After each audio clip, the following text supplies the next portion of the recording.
ಶಿಡ್ಲಘಟ್ಟ ಪೌರಾಯುಕ್ತೆ ಅಮೃತ ಗೌಡಗೆ ಧಮಕಿ ಹಾಕಿದ್ದ ರಾಜೀವ್ ಗೌಡನನ್ನ ಕಾಂಗ್ರೆಸ್ನಿಂದ ಅಮಾನತು ಮಾಡಲಾಗಿದೆ. ಈ ಹಿಂದೆ ರಾಜೀವ್ ಗೌಡನನ್ನ ಸಸ್ಪೆಂಡ್ ಮಾಡುವಂತೆ ಕೆಪಿಸಿಸಿ ಶಿಸ್ತು ಪಾಲನಾ ಸಮಿತಿ ಶಿಫಾರಸು ಮಾಡಿತ್ತು. ಇದರ ಬೆನ್ನಲ್ಲೇ ಕಾಂಗ್ರೆಸ್ ಪರಾಜಿತ ಅಭ್ಯರ್ಥಿ ರಾಜೀವ್ ಗೌಡನನ್ನ ಪಕ್ಷದಿಂದ ಅಮಾನತು ಮಾಡಿ ಆದೇಶ ಹೊರಡಿಸಲಾಗಿದೆ.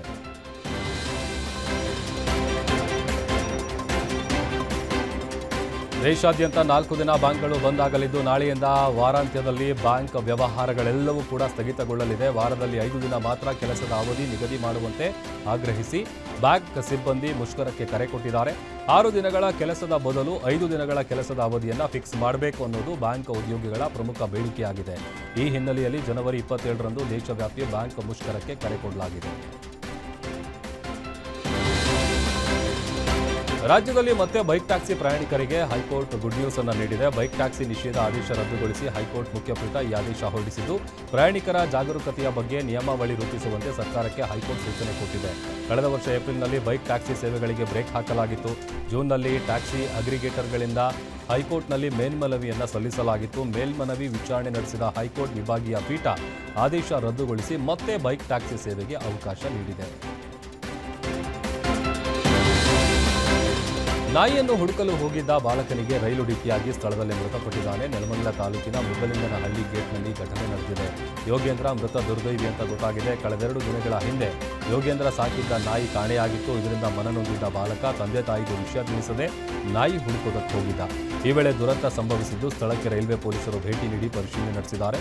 ಘಟನಾ ಸಂಬಂಧ ಯಶವಂತಪುರ ರೈಲ್ವೆ ಪೊಲೀಸ್ ಠಾಣೆಯಲ್ಲಿ ಪ್ರಕರಣ ದಾಖಲಾಗಿದೆ.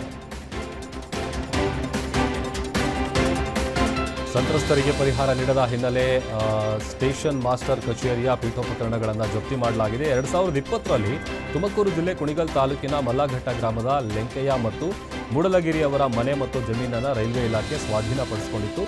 ಸಂತ್ರಸ್ತರಿಗೆ 20 ಲಕ್ಷ ಹಣ ಪರಿಹಾರ ನೀಡಲು ಕೋರ್ಟ್ ಆದೇಶಿಸಿತ್ತು. ಆದರೆ ರೈಲ್ವೆ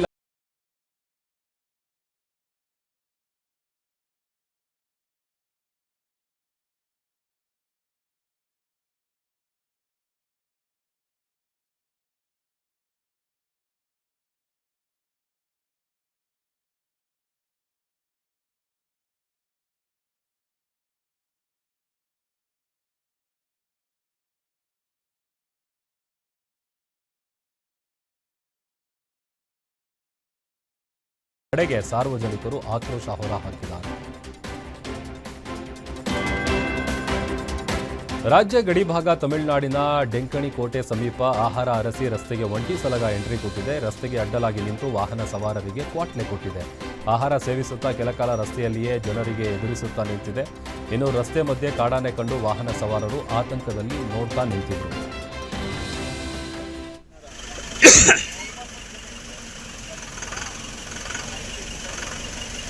டெய்லி கிடைக்க தலைவரப்பா ஒன்றும் பண்றது அது பாடுது.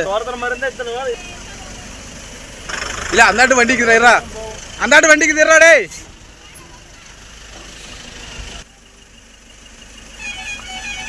ஏய், அவனை ஆர்ன் அடிக்க சொல்றா. டேய் பா, வண்டி பா, வண்டி பாட்டு போமா போமா உள்ள போ. மெதுவா போடா நீ. போமா மெதுவா போ.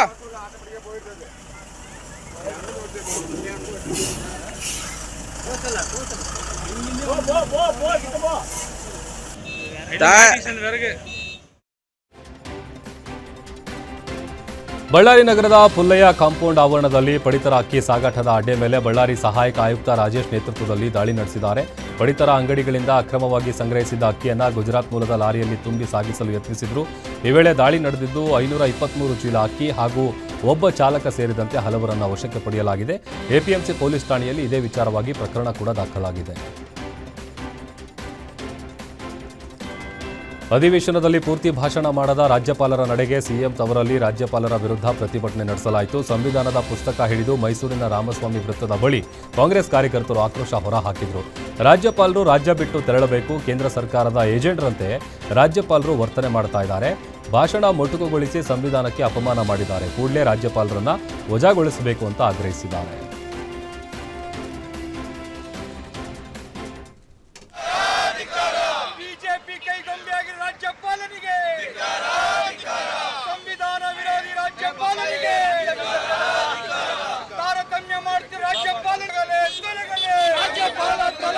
ಕನ್ನಡಿಗರ ವಿರೋಧಿ ರಾಜ್ಯಪಾಲನಿಗೆ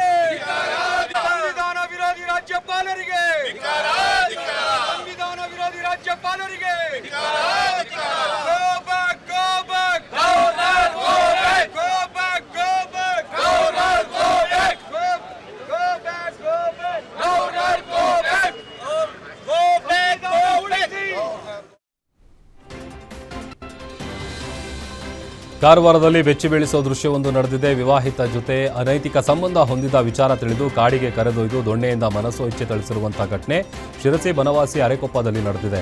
ಮಹಮ್ಮದ್ ಕುದ್ದೂಸ್ ಅಕ್ಕನ ಮಗಳ ಜೊತೆ ತನ್ವೀರ್ ಎಂಬ ಯುವಕ ಮದುವೆಯಾದ ಮಹಿಳೆ ಜೊತೆ ಸಂಬಂಧ ಇಟ್ಕೊಂಡಿದ್ದ. ಈ ವಿಚಾರ ತಿಳಿದು ಮಹಮ್ಮದ್ ಕುದ್ದೂಸ್ ಮತ್ತು ಗ್ಯಾಂಗ್ನಿಂದ ಥಳಿಸಲಾಗಿದೆ.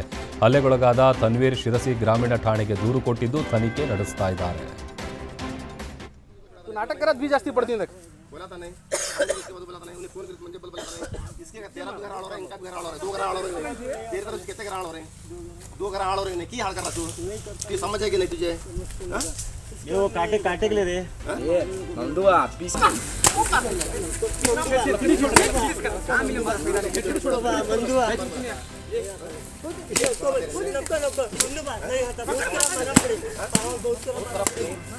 पढ़े तो फिर रे आपको क्या था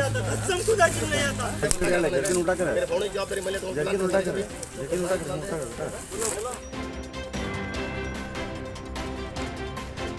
ತೊಗರಿ ಬೆಳೆಗೆ ಬೆಂಬಲ ಬೆಲೆ ಘೋಷಿಸುವಂತೆ ಆಗ್ರಹಿಸಿ ಕಲಬುರಗಿಯ ಡಿಸಿ ಕಚೇರಿ ಮುಂದೆ ರೈತರು ಅಹೋರಾತ್ರಿ ಧರಣಿ ನಡೆಸಿದ್ದಾರೆ. ಟ್ರ್ಯಾಕ್ಟರ್, ಎತ್ತಿನ ಬಂಡಿಗಳ ಸಮೇತ ಸರ್ಕಾರದ ವಿರುದ್ಧ ಪ್ರತಿಭಟನೆ ನಡೆಸಿದ್ದು, ಕ್ವಿಂಟಾಲ್ ತೊಗರಿಗೆ 12,500 ದರ ನಿಗದಿ ಮಾಡಿ ಕೇಂದ್ರ ಮತ್ತು ರಾಜ್ಯ ಸರ್ಕಾರದಿಂದ 1,000 ರೂಪಾಯಿ ಪ್ರೋತ್ಸಾಹ ಧನ ನೀಡಲು ಅನ್ನದಾತರು ಆಗ್ರಹಿಸಿದ್ದಾರೆ. ಬೇಡಿಕೆಗಳು ಈಡೇರುವವರೆಗೂ ಧರಣಿ ಸತ್ಯಾಗ್ರಹ ಮುಂದುವರಿಸಲಾಗುತ್ತೆ ಅಂತ ರೈತರು ಎಚ್ಚರಿಕೆ ಕೊಟ್ಟಿದ್ದಾರೆ.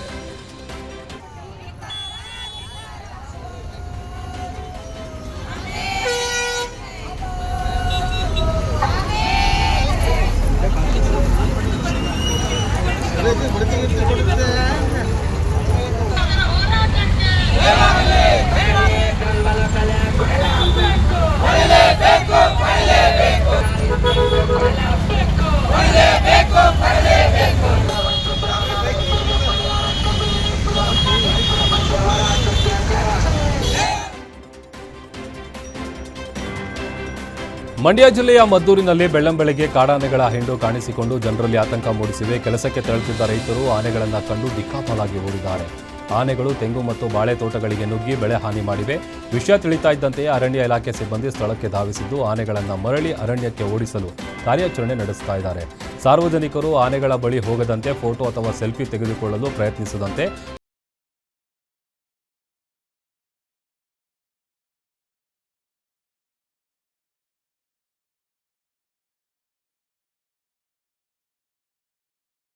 ತೀರದ ಬಳಿ ನಡೆದಿದೆ. ಹಂಚಿನಾಳದಿಂದ ಹಯ್ಯಾಳ ಗ್ರಾಮಕ್ಕೆ ಮರಳು ಲೋಡ್ ಮಾಡಲು ಬಂದಿದ್ದ ವಿಶ್ವರಾಜ್ಗೆ ಯಾಕೆ ಬಂದಿದೆಯಾ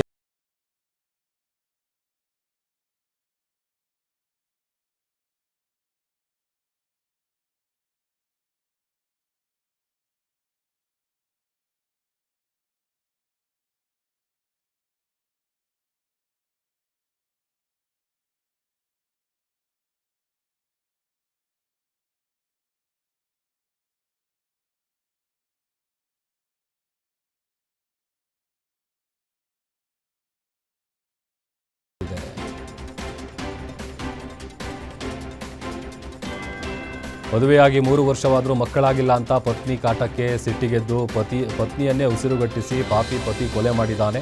ಬೆಳಗಾವಿ ಜಿಲ್ಲೆಯ ಬೈಲಹೊಂಗಲ ತಾಲೂಕಿನ ನೇಗಿನಹಾಳ ಗ್ರಾಮದಲ್ಲಿ ಘಟನೆ ನಡೆದಿದ್ದು 21 ವರ್ಷದ ರಾಜೇಶ್ವರಿ ಮೃತ ದುರ್ದೈವಿ. ಪತ್ನಿಯನ್ನ ಕೊಂದು ಹೃದಯಾಘಾತ ಅಂತ ಹೇಳಿ ಪತಿ ಫಕೀರಪ್ಪ ಕತೆ ಕಟ್ಟಿದ. ಮೃತದೇಹ ನೋಡಿದ ಬಳಿಕ ಯುವತಿ ಪೋಷಕರು ಸಾವಿನ ಬಗ್ಗೆ ಅನುಮಾನ ವ್ಯಕ್ತಪಡಿಸಿದ್ರು. ಸ್ಥಳಕ್ಕೆ ಪೊಲೀಸರು ಭೇಟಿ ನೀಡಿ ಪರಿಶೀಲಿಸಿದಾಗ ಕೊಲೆ ಅಂತ ದೃಢ ಆಗಿದೆ. ಆರೋಪಿ ಫಕೀರಪ್ಪನನ್ನ ಸದ್ಯ ಪೊಲೀಸರು ವಶಕ್ಕೆ ಪಡೆದಿದ್ದಾರೆ.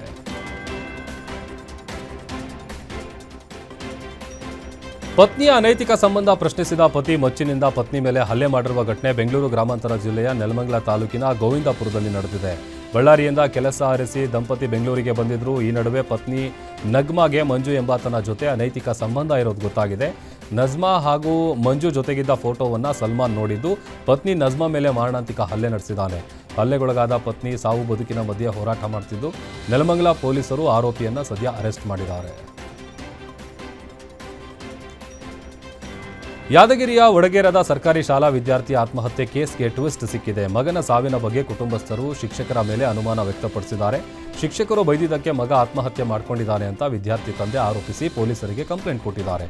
ಇನ್ನು ಸರ್ಕಾರಿ ಶಾಲೆಯ ಮುಖ್ಯ ಶಿಕ್ಷಕ ಅಯ್ಯಪ್ಪ ಸೇರಿ 6 ಶಿಕ್ಷಕರ ವಿರುದ್ಧ ದೂರು ದಾಖಲಾಗಿದೆ.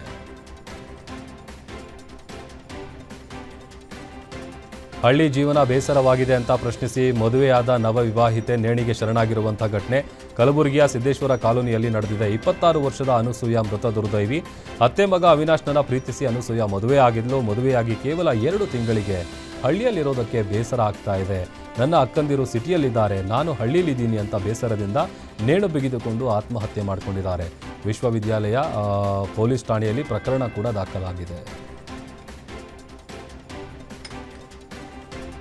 ಕೆಎಸ್ಆರ್ಟಿಸಿ ಬಸ್ ಹರಿದು 4 ವರ್ಷದ ಕನ್ನಮ್ಮ ಸಾವನ್ನಪ್ಪಿದ ಘಟನೆ ರಾಯಚೂರು ಜಿಲ್ಲೆಯ ದೇವದುರ್ಗ ತಾಲೂಕಿನ ಮದರಕಲ್ ಗ್ರಾಮದಲ್ಲಿ ನಡೆದಿದೆ.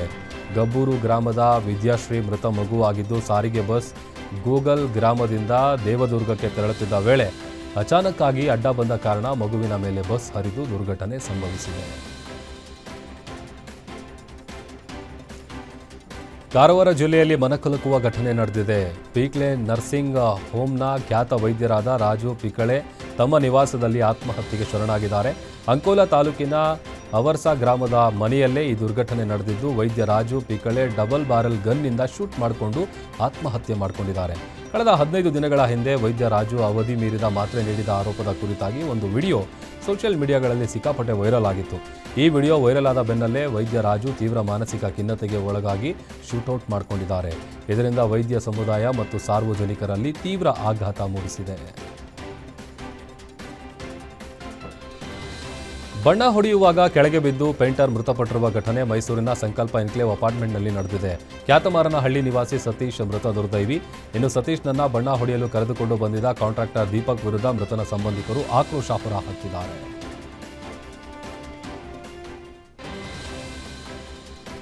ನಿಯಂತ್ರಣ ತಪ್ಪಿ ಟ್ರ್ಯಾಕ್ಟರ್ ಅಡಿ ಸಿಲುಕಿ ಚಾಲಕ ಮೃತಪಟ್ಟಿರುವ ಘಟನೆ ಕೋಲಾರ ಜಿಲ್ಲೆ ಬಂಗಾರಪೇಟೆ ತಾಲೂಕಿನ ಶಿವಲಿಂಗ ಗ್ರಾಮದ ಬಳಿ ನಡೆದಿದೆ. ಬ್ಯಾಟರಾಯಪ್ಪ ಮೃತ ದುರ್ದೈವಿ. ಘಟನಾ ಸಂಬಂಧ ಕಾಮಸಮುದ್ರ ಪೊಲೀಸ್ ಠಾಣೆಯಲ್ಲಿ ಪ್ರಕರಣ ದಾಖಲಾಗಿದೆ.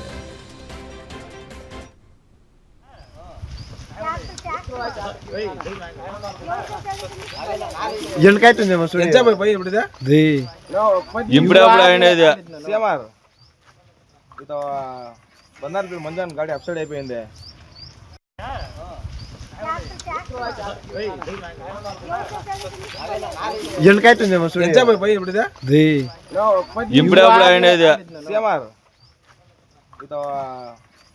మంజాన్ గాడి అప్సైడ్ అయిపోయింది.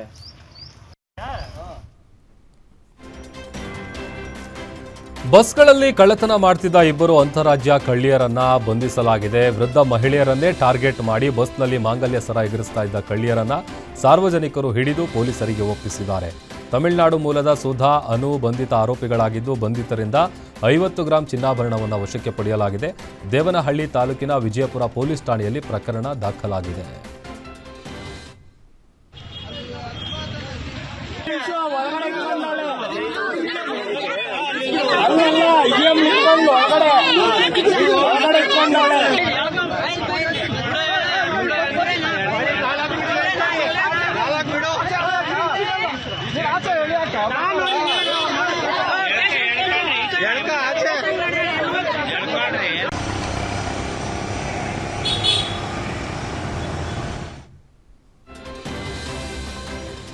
ಧಾರವಾಡದ ಉಪನಗರ ಪೊಲೀಸರು ಭರ್ಜರಿ ಕಾರ್ಯಾಚರಣೆ ನಡೆಸಿ ಅಂತಾರಾಜ್ಯ ಬೈಕ್ ಕಳ್ಳರನ್ನು ಅರೆಸ್ಟ್ ಮಾಡಿದ್ದಾರೆ. ಎಸಿಪಿ ಸಿದ್ದನಗೌಡ ನೇತೃತ್ವದಲ್ಲಿ ನಡೆದ ಕಾರ್ಯಾಚರಣೆಯಲ್ಲಿ ಹುಬ್ಬಳ್ಳಿ ಮೂಲದ ಹೂವಪ್ಪ ಮತ್ತು ಪುಂಡಲೀಕ ಅಂಧರಾಗಿದ್ದಾರೆ. ಧಾರವಾಡ, ಹುಬ್ಬಳ್ಳಿ, ಹಾವೇರಿ, ಗೋವಾ ಸೇರಿದಂತೆ ಹಲವೆಡೆ ಈ ಖತರ್ನಾಕ್ ಗ್ಯಾಂಗ್ ಬೈಕ್ಗಳನ್ನು ಕಳ್ತನ ಮಾಡ್ತಾ ಇದ್ರು. ಇನ್ನು ಬಂಧಿತ ಆರೋಪಿಗಳಿಂದ 3,65,000 ಮೌಲ್ಯದ 9 ಬೈಕ್ಗಳನ್ನು ವಶಕ್ಕೆ ಪಡೆಯಲಾಗಿದೆ. ಮೈಸೂರಿನ ನಂಜುಂಡೇಶ್ವರ ದೇವಸ್ಥಾನದ ಆವರಣದಲ್ಲಿ ರಾತ್ರಿ ವೇಳೆ ಹಸು ಕದಿಯುತ್ತಿದ್ದ ಖದೀಮರನ್ನ ಬಂಧಿಸಲಾಗಿದೆ. ಒಕ್ಕಲಗೇರಿ ಗ್ರಾಮದಲ್ಲಿ ಇತ್ತೀಚೆಗೆ 5 ಜಾನುವಾರುಗಳು ಕಳುವಾಗಿತ್ತು. ಈ ಬಗ್ಗೆ ನಂಜನಗೂಡು ಟೌನ್ ಪೊಲೀಸ್ ಠಾಣೆಯಲ್ಲಿ ಪ್ರಕರಣ ಕೂಡ ದಾಖಲಾಗಿತ್ತು. ಸಿಸಿ ಕ್ಯಾಮೆರಾ ಸುಳಿವು ಆಧರಿಸಿ ಕಾರ್ಯಾಚರಣೆ ಆರಂಭಿಸಿದ ಪೊಲೀಸರಿಗೆ 2 ಖದೀಮರು ಸಿಕ್ಕಿಬಿದ್ದಿದ್ದಾರೆ.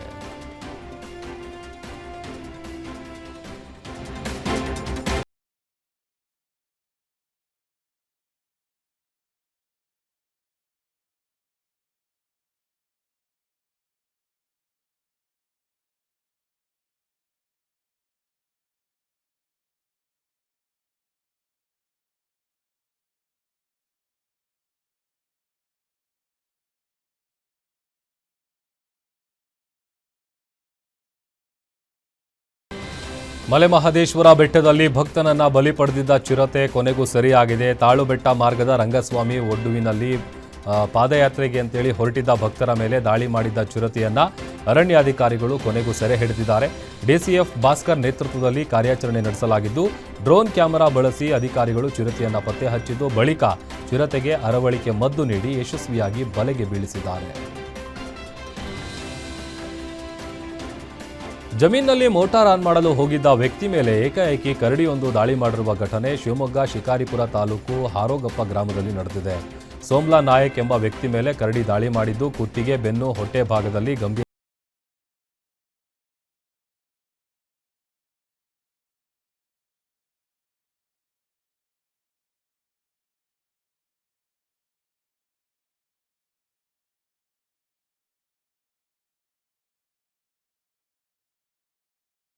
ಚಂದ್ರಕಾಂತ್ ಸೂಚನೆ ಮೇರೆಗೆ ದಾಳಿ ನಡೆದಿದ್ದು 20ಕ್ಕೂ ಹೆಚ್ಚು ಸ್ಪಾಗಳಿಗೆ ಪೊಲೀಸರು ಬೀಗ ಜಡಿದಿದ್ದಾರೆ.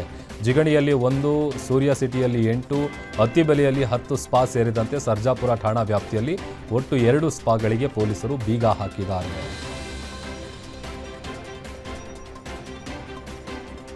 ದುನಿಯಾ ವಿಜಿ ಅಭಿನಯದ ಲ್ಯಾಂಡ್ ಲಾರ್ಡ್ ರಿಲೀಸ್ ಬಿಡುಗಡೆಯಾದರೂ ಅಭಿಮಾನಿಗಳಿಗೆ ನಿರಾಸೆ ಉಂಟಾಗಿದೆ. ತುಮಕೂರಿನಲ್ಲಿ ಸಿನಿಮಾ ರಿಲೀಸ್ ಆದರೂ ಪ್ರದರ್ಶನ ನೀಡದ ಮಧುಗಿರಿಯಲ್ಲಿರುವ ಶಾಂತಲಾ ಥಿಯೇಟರ್ ವಿರುದ್ಧ ಪ್ರತಿಭಟನೆ ನಡೆಸಿದ್ದಾರೆ. ಉದ್ದೇಶಪೂರ್ವಕವಾಗಿ ಥಿಯೇಟರ್ನಲ್ಲಿ ಲ್ಯಾಂಡ್ ಲಾರ್ಡ್ ಸಿನಿಮಾ ಶೋ ರದ್ದು ಮಾಡಿದ್ದಾರೆ ಅಂತ ಆರೋಪಿಸಿ ದುನಿಯಾ ವಿಜಯ್ ಮೋಸ ಮಾಡ್ತಿದ್ದಾರೆ ಅಂತ ಆಕ್ರೋಶಗೊಂಡು ಅಭಿಮಾನಿಗಳು ಪ್ರತಿಭಟನೆ ನಡೆಸಿದ್ದಾರೆ. ನೋಡೋಣ, ನಮ್ಮ ದುನಿಯಾ ವಿಜಯ್ ಬಾಸ್ತು ಅಂತ ಫಿಲಮ್ ನೋಡೋಣ ಅಂತ ಬಂದಿದ್ದಾಗ ನಾವಿಲ್ಲಿ ಪಟಾಕಿ ಹಾರ ಎಲ್ಲ ತಂದು ಇಕ್ಕೊಂಡಿದ್ವಿ. ಅವ್ರನ್ನ ಬಂದ್ವಿ, ನಾವು ಬೆಳಗಿನ ಜಾವ 7:30-8 ಗಂಟೆಗೆ ಬಂದಿದ್ವಿ. ಎಲ್ಲ ಬಂದ್ಬಿಟ್ಟು ಅಲ್ಲಿ ಹಾರ ಹಾಕಿ ಎಲ್ಲ ಇದಾಗಿ ಹೋಗಿ ಮಾಡಿ ಎಲ್ಲ ಹೋದ್ವಿ. ತಿರ್ಗಾ ಬಂದು ಟಿಕೆಟು ಅವರು ಕೊಡ್ತಿಲ್ಲ ಅಂತ ಕೇಳಿದ್ವಿ. ಯಾಕೆ ಅವರು ಒಂಥರ ಯೋಚನೆ ಮಾಡ್ತಾಯಿದ್ರು ಟಿಕೆಟ್ ಕೊಡೋದಕ್ಕೆ. ಅವಾಗ ಹೋಗಿ ಕೇಳಿದ್ವಿ ಮ್ಯಾನೇಜರ್ನ, ಸರ್ ಯಾಕೆ ಸರ್ ಟಿಕೆಟ್ ಕೊಡ್ತಾ ಇಲ್ಲ ಅಂತ ಕೇಳಿದ್ಕೆ ಒಂದು 5 ನಿಮಿಷನಪ್ಪ ಕೊಡ್ತೀವಿ ಅಂತಂದರು. ತಿರ್ಗಾ ಎಲ್ಲ ಹುಡುಗರೆಲ್ಲ ಹೋಗಿ ತಿರ್ಗಾ ಕೇಳಿದ್ರು. ಅವರು ಒಂದು 5 ನಿಮಿಷನಪ್ಪ ಅಂತ ತಿರ್ಗಾ 5 ನಿಮಿಷ ಅಂತಂದರು. ತಿರ್ಗಾ ಹೋಗಿ ಕೇಳಿದ್ರೆ ಈಗ ಇಲ್ಲಪ್ಪ ಇವಾಗ ಸ್ಟಾರ್ಟ್ ಮಾಡೋಣ, ನಾವು 2:30ಗೆ ಸ್ಟಾರ್ಟ್ ಮಾಡ್ತೀವಿ ಅಂತ ಸರ್. ಇದು ಹಿಂಗೆ ಆಯಿತು ಅಂದರೆ ಇವತ್ತೇನೋ ಫಿಲಮ್ ಸ್ಟಾರ್ಟ್ ಮಾಡಲಿದ್ರೆ ನಾವು ಇದೇ ಥರ ಎಲ್ಲ ಹುಡುಗರು ಹೋಗಿ ಧರಣಿ ಕೂತ್ಕೊಂತೀವಿ.